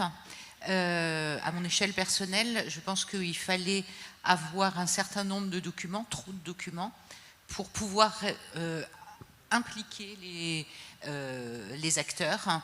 Et puis, une fois qu'on a passé une certaine étape, là, on réfléchit à simplifier, parce qu'on se rend bien compte que c'était inutile. Mais la démarche qualité, il faut qu'elle puisse déjà avoir été travaillée, et la simplification, c'est un autre travail. Oui, d'où notre présentation sur la simplification documentaire. C'est ce qu'on a présenté. C'est un travail qui est en perpétuel. C'est notre travail principal à l'heure actuelle dans notre service. Une autre question? Allez-y, nous avons monsieur en haut, au pull rouge-rose. On vous apporte un micro. Bonjour monsieur. Bonjour. Je voudrais continuer sur la simplification documentaire. J'ai pu voir à travers plusieurs inspections ASN que justement les inspections demandent de plus en plus de documents. Donc là on parle de simplification, je suis pour le juste milieu de documentaire parce que c'est lourd à gérer. Mais en contrepartie, on nous demande de plus en plus de documents lors de nos inspections et pour tout ce qui est processus. Donc on n'est pas forcément en corrélation sur cette volonté de simplification qui justement demande de plus structurer les choses.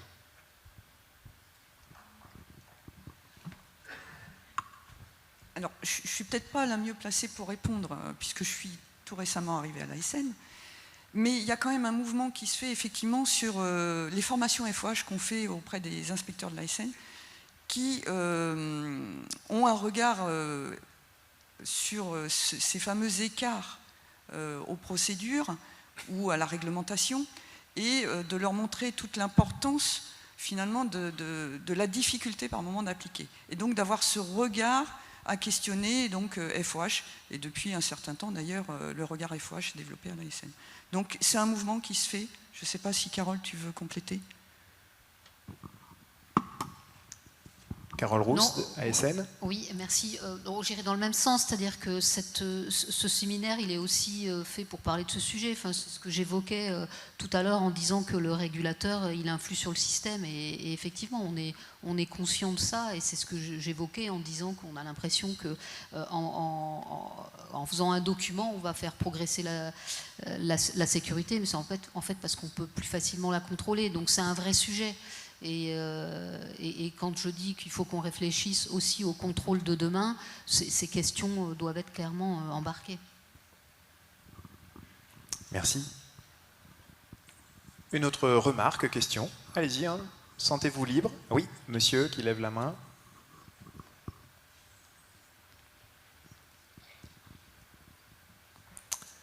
Bonjour monsieur. Bonjour, Nassim Zahir, IMPF. Moi, la question que je souhaiterais poser, c'est plus l'implication en fait, des patients sur cette démarche. Est-ce que la SN, du coup, a réfléchi à la manière d'impliquer le patient dans la démarche d'une gestion du risque a priori ou autre, comme ça peut se faire au niveau sanitaire sur certaines pratiques avec les usagers. Voilà. Alors encore une fois, je ne suis peut-être pas la mieux placée, mais arrêtez quand même, de commencer vos phrases. Je vais pouvoir commencer la discussion. Si vous voulez, en tout cas dans les facteurs organisationnels humains, l'idée c'est que le patient est aussi un acteur de la sécurité des soins. Bon. Ceci étant dit, il est clair que dans les analyses de risque, on voit assez peu finalement ce rôle questionné. Effectivement, c'est peut-être quelque chose qu'il faudra un peu plus développer. Mais c'est effectivement un des acteurs. Et aussi l'importance de l'interaction entre les patients et l'équipe soignante. C'est-à-dire que ce qu'on voit aussi, c'est que le temps d'échange possible est en diminution. C'est-à-dire qu'on a un espèce de rendement des prises en charge des patients qui fait que ce temps qu'il peut y avoir d'interaction entre patients et professionnels est diminué et donc plus difficile aux patients de questionner, de dire tiens, il y a quelque chose qui me surprend, c'est pas comme d'habitude, etc. Donc voilà. Après, Carole, je te laisse. Carole, justement. Très rapidement, merci. Pour dire que la radiothérapie n'est pas en dehors du système de santé. Ce que je veux dire par là, c'est que ces démarches, c'est à vous de les mettre en place. On sait très bien que, effectivement, d'impliquer le patient. Aujourd'hui, on est plutôt à pousser de plus en plus dans ce sens-là. Donc moi, je ne peux que vous encourager à le faire. Quand on travaille au niveau national, on va de plus en plus les associer. Dans nos groupes d'experts, c'est difficile en fait de les avoir sur nos sujets. On a des représentants via la lutte contre le cancer. On essaie de les avoir, mais c'est pas évident. Mais bien évidemment qu'à votre niveau, ça fait partie des politiques de sécurité, clairement. Merci. Gianfranco, ce sera le mot de la fin. Quel honneur. Très, très rapidement, oui, je pense aussi que les patients ont un rôle très très important, ils devraient être impliqués. Après, il y a plusieurs sujets, parce que par exemple, j'impliquerais bien les patients dans l'analyse des événements désirables. Il y a des soucis d'un point de vue d'insécurité juridique qu'on a aujourd'hui, parce qu'après il y a tous les problèmes des plantes, etc. Donc qu'est-ce qu'on peut faire? Oui, les patients doivent être impliqués dans la culture de sécurité et dans la pratique au quotidien. Par exemple, très concrètement, on demande au patient de vérifier son identité à l'écran. On informe au patient que son identité doit être vérifiée avec son nom, prénom et date de naissance. Et si quelqu'un vous dit « vous êtes bien monsieur tel », il faut dire « non, ce n'est pas la bonne question que vous me posez ». Ça doit être fait vraiment au quotidien. Après, il ne faut pas oublier qu'une des différences entre l'aéronautique et la santé, c'est que le pilote est dans l'avion. Donc le patient et le pilote qui est dans l'avion. Donc il a tout l'intérêt d'être... Et il faut peut-être l'évolution, c'est culturel, c'est que le patient n'est pas quelqu'un qui est démuni et qui n'est pas capable d'avoir un rôle actif, donc proactif, voire dans sa prise en charge. Donc ça c'est possible. Merci beaucoup. Mais le temps nous manque. Il y aura le temps du déjeuner pour continuer à discuter. Est-ce que vous restez, Daniel? Est-ce que vous restez toute la journée? Eh bien, très bien. Vous tous, restez toute la journée? Eh bien, très bien. Alors, on pourra continuer à échanger avec vous. Je vous remercie. Le temps d'installer la prochaine session, vous pouvez regagner nos places. Nous allons parler de ces fameux audits cliniques par les pairs. J'invite Lynn Legrand et Christophe Hennequin à me rejoindre.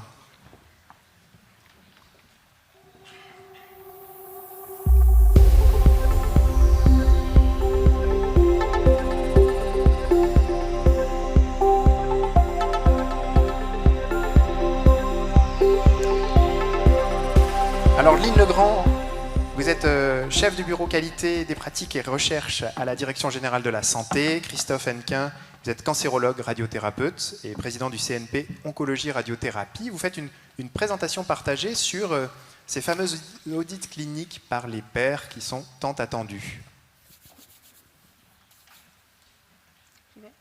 Allez, c'est moi qui commence. Merci beaucoup de votre accueil. Merci à l'ASN de nous accueillir. Merci à la communauté des professionnels que vous représentez de nous accueillir aussi, puisque moi et mes équipes ont été vraiment bien accueillis dans les divers groupes de travail. Juste en préambule, donc je travaille effectivement à la Direction Générale de la Santé. C'est une des 3 directions du ministère de la Santé, dans le bureau PP1 qui s'appelle Qualité des pratiques et recherche biomédicale. Et je souhaitais quand même vous dire que j'ai 2 agents performants qui travaillent sur le sujet des audits cliniques. Dont une, Madame Alalou, qui est dans la salle aujourd'hui, et Madame Lepoureau, qui est à distance. Voilà. Je dois donc vous parler de la mise en place d'audits cliniques par les pairs, et vous savez, je ne vais rien vous apprendre en vous disant que cette obligation d'audit clinique par les pairs a été créée par la directive Euratom, et que la directive Euratom a été transcrite dans le droit français, dans le Code de la santé publique. Au niveau des articles L 1333-19 et R 1333-70, les gens du ministère, il faut toujours qu'ils en jettent avec les numéros du Code de la santé publique, mais c'est comme ça. Voilà, donc au final, dans ces articles, il est bien prévu donc, que se mettent en place des audits cliniques par les pairs, et qu'il faut que je vous dise que l'obligation porte à la fois sur l'assurance de la qualité, bien sûr, mais que ça s'étend de la justification de l'acte, l'optimisation des doses délivrées aux patients, jusqu'au rendu des résultats, donc sur tout le processus qui est vraiment fondamental. Ah oui, mais il faudra peut-être que je change les diapos. Hein. On dit que les femmes, c'est multitâche, mais pas tout le temps. Hein. Voilà. Donc, en cible, si vous voulez, on essaye de mettre en place une organisation et un travail en commun entre différentes institutions pour l'organisation de ces audits. Et donc, on a plusieurs institutions qui collaborent avec, en premier lieu, bien sûr, le CNP. Et le CNP a beaucoup de missions pour l'organisation de ces audits. Ces missions sont listées sur la diapo. Élaborer le référentiel d'audit. Et là, il y a un groupe de travail très très assidu et très sérieux qui élabore le référentiel en ce moment. C'est presque terminé. Donc, former les auditeurs pour faire l'audit, bien sûr. Répertorier les structures à auditer. On reviendra, je suis sûre, vous aurez des questions. Organiser la logistique des audits. Comment est-ce qu'on fait, qui est-ce qui y va en train, comment ça se passe, quel jour. Bref.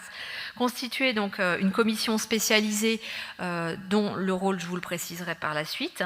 Et puis, bien sûr, à long terme, bien sûr, participer à un copil, parce qu'il y a toute une comitologie derrière, avec un copil, avec les représentants de diverses institutions qui suivent le bon déroulement du processus. Dans ce processus, l'INCa a évidemment un rôle aussi très très important, notamment en termes de validation des outils qui seront utilisés pour la réalisation des audits, la grille d'audit, la charte de l'audit, etc. En routine, en partenariat avec le CNP, l'INCa pourra analyser une à 2 fois par an les écarts qui ont été observés pendant les audits et proposer des mesures correctrices. L'INCa pourra aussi tirer au sort des dossiers pour en faire une analyse plus précise. Et voilà, bien sûr, l'INCa fait partie du comité de pilotage. Enfin, donc, il sera constitué une commission spécialisée dont l'essentiel des membres sont des professionnels de santé. Vous l'avez compris, les audits en radiothérapie, les audits par les pairs, c'est avant tout mené par les pairs, donc pas par moi. Heureusement pour vous, donc par des professionnels de santé, par des professionnels de terrain qui sont quand même les mieux à même d'observer les pratiques sur le terrain. Et donc, cette commission spécialisée, elle aura un secrétariat et elle aura donc des membres, une commission, voilà. Et elle aura pour but, effectivement, d'analyser là aussi le retour des fiches d'écart qui ont été mises pendant les audits, mais surtout peut-être d'essayer de mettre sur le papier des doctrines pour aider en fait les professionnels à prendre en charge et corriger un petit peu les choses qui ont été vues grâce à des doctrines standardisées, harmonisées, voilà. Et puis voilà, bien sûr, ces doctrines pourront servir à la formation des auditeurs pour la suite. Donc, comme je vous l'ai dit, il y aura un comité de pilotage. Donc, le comité de pilotage, vous voyez, il faut qu'on essaye de faire représenter tout le monde dans ce comité de pilotage pour que tout le monde puisse parler. Donc, il y aura la DGS, la DGOS, bien sûr.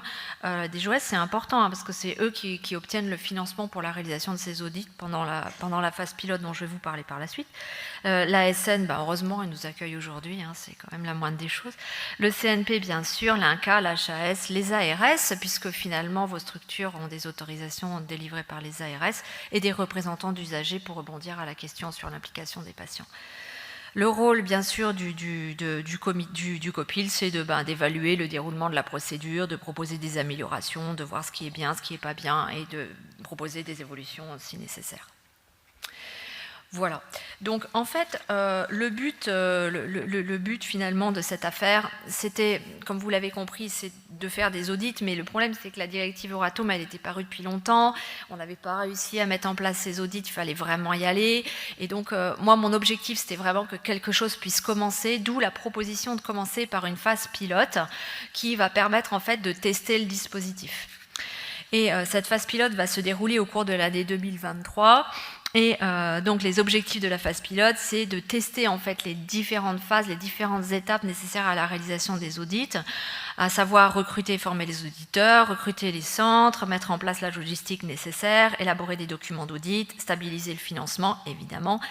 Et donc, on souhaite organiser 5 à 6 audits par an, grâce à mon voisin qui va tout faire, parce que moi, je ne fais rien. Et comme ça, quand on aura réalisé ces audits, on pourra en faire une évaluation. Le calendrier, c'est 2023, c'est la finalisation de la rédaction des référentiels, et c'est presque fini. Finalement, au premier semestre 2023, c'est surtout de valider les documents, de recruter les auditeurs, de faire la formation, et puis de planifier les premiers audits. Et au second semestre 2023, c'est de réaliser les audits. Vous voyez, on est vraiment à fond, quoi, j'ai envie de dire. Alors, en fait, qu'est-ce que je voulais vous dire d'autre? Rien, je voulais peut-être rien vous dire d'autre. Il nous reste 3 minutes. Je vous en prie. Christophe Hennequin. Merci beaucoup. Bon, je vais essayer en 3 minutes de vous donner un peu l'avis du CNP d'oncologie, en particulier et également celui de CFRO.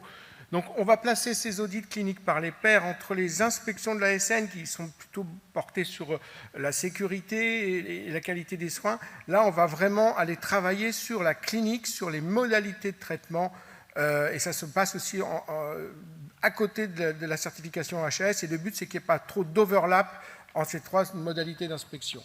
Je ne reviens pas sur la commission spécialisée qui a été mise en place en octobre et qui travaille maintenant. On a pas mal avancé avec des grilles d'audit qui étaient déjà mises en place et qu'on a réactualisées.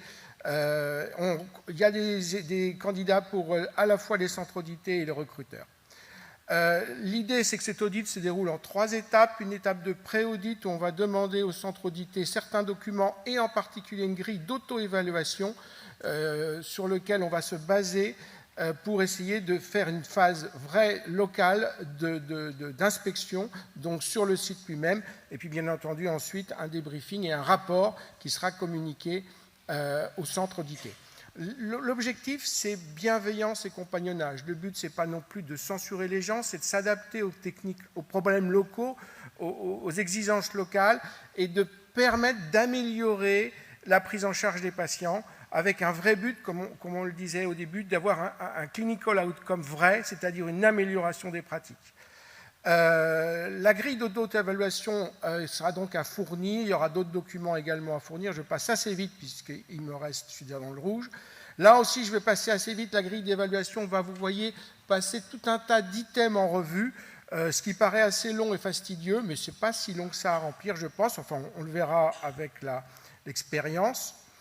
Il y aura aussi dans cet audit l'analyse de cas cliniques concrets sur dossier, où on verra exactement ce qui a été fait et là où on peut-être y avoir des améliorations à proposer. Et sans rentrer encore une fois dans les détails, on va quand même aller par exemple sur les modalités de contention, sur comment les malades, les acquisitions des images, sur d'autres approches vraiment très, très techniques. On est vraiment dans la clinique là et pas uniquement dans la sécurité. On va regarder en particulier les volumes cibles, à la fois en théorie, mais aussi sur les cas cliniques qu'on va regarder, la délinéation des volumes cibles, qui contourne les volumes cibles en pratique et qui contourne les organes à risque également en pratique. Donc c'est vraiment une évaluation clinique qu'on veut réaliser. Ça va rentrer dans le cadre de la recertification. Vous savez que depuis le 1er janvier, il faut que tous les professionnels soient recertifiés dans leur spécialité et ceux qui participeront à la fois en tant qu'auditeurs et audités auront cette recertification. Et voilà, je veux dire qu'on a quand même bien avancé, que la grille d'audit est maintenant finalisée. que la liste d'auditeurs, j'ai une liste d'auditeurs et une liste de centres audités qui se met en place et on va pouvoir essayer d'organiser ça vite. La formation des auditeurs devrait avoir lieu assez rapidement également. Voilà, j'ai tenu juste mon temps. Vous êtes parfait. Merci Lynn, merci Christophe. Une question, je vais la poser, je vais l'endosser. Comment articuler ces audits avec les certifications HAS et les inspections de l'ASN? Y aura-t-il des documents communs, des procédures communes qui vont... Je pense qu'effectivement, bon, là, la grille est finalisée. Il faudra qu'on se retourne vers l'ASN, vers l'INCA également, pour échanger sur cette grille. Alors, est-ce qu'on le fait maintenant ou est-ce qu'on le fait après quelques audits, après une expérience? Ça peut se discuter. Mais effectivement, l'objectif, je pense que Mme Rousse est d'accord, c'est qu'il n'y ait pas d'overlap entre les deux types d'inspection, parce que ça serait du temps perdu pour tout le monde. Comment vous traduisez l'overlap? Exactement. Difficile, bonne question. Ok, tout le monde a compris overlap peut-être. Recoupement, voilà, qu'il n'y ait pas de recoupement dans les questions. Sans Q. C'est mon franglais, ça, c'est difficile. You're welcome. Alors, avez-vous d'autres questions qui viennent peut-être compléter cette première question qui est vraiment assez importante, j'imagine, pour vos centres? Des remarques? A-t-on une question? Alors, 2 questions là. Alors, madame, bonjour. Bonjour, Sophia Rivera, oncologue radiothérapeute avec Gustave Roussy. Je me dis que la recertification est un excellent levier pour motiver les centres à être volontaires pour être audités. Est-ce qu'en cas d'audit d'un service, l'ensemble des oncologues radiothérapeutes vont être recertifiés via cet audit? Alors ça, c'est une discussion qu'on a en cours au niveau du CNP. Probablement que pour les centres audités, ce sont les patients, quand on aura regardé des cas cliniques de patients, le collègue radiothérapeute sera donc vraiment là, discuter sur son dossier, et lui sera recertifié sur le plan technique. Ça sera le bloc 2 de la recertification, donc des expériences, de l'acquis des expériences. Monsieur, bonjour, et après une question en visio. Oui, bonjour. Je suis responsable opérationnel qualité. Je voulais savoir si les grilles seraient justement communes pour tous les services ou est-ce qu'il y aurait des adaptations en fonction de la taille de la structure, du type de pièces en charge? Non, les grilles seront communes pour tous les services. Peut-être que ça se modifiera. Encore une fois, on est dans une phase pilote. Cette grille, elle doit être évaluée en pratique. Et donc, actuellement, on a une grille d'évaluation pour tous les services, ce qui regroupera toutes les techniques, incluant la curithérapie, par exemple. Une question à distance. Est-ce oui, que les auditeurs, s'il vous plaît. enfin, il y en a 2 en fait. Est-ce que les auditeurs sont les mêmes que les auditeurs pour l'imagerie en rapport avec la norme NFS 99-300 et comment postuler pour être auditeur? Non, ça sera des oncologues. Les auditeurs seront l'équipe d'auditeurs. J'ai peut-être passé vite. Ça sera composé d'un trio comportant un oncologue radiothérapeute, un physicien médical et un manipulateur d'électroradiologie. Et ces équipes d'auditeurs ne seront pas du tout les mêmes que ceux pour l'imagerie médicale. Et puis, comment candidater pour être auditeur? Il faut m'envoyer au niveau du CNP une candidature. Merci beaucoup. Il nous reste 2 minutes avant d'aller en pause déjeuner et de conclure cette matinée. Je vous remercie Lynn et Christophe. Je vous invite à retrouver vos places. On vous retrouve pendant la pause déjeuner.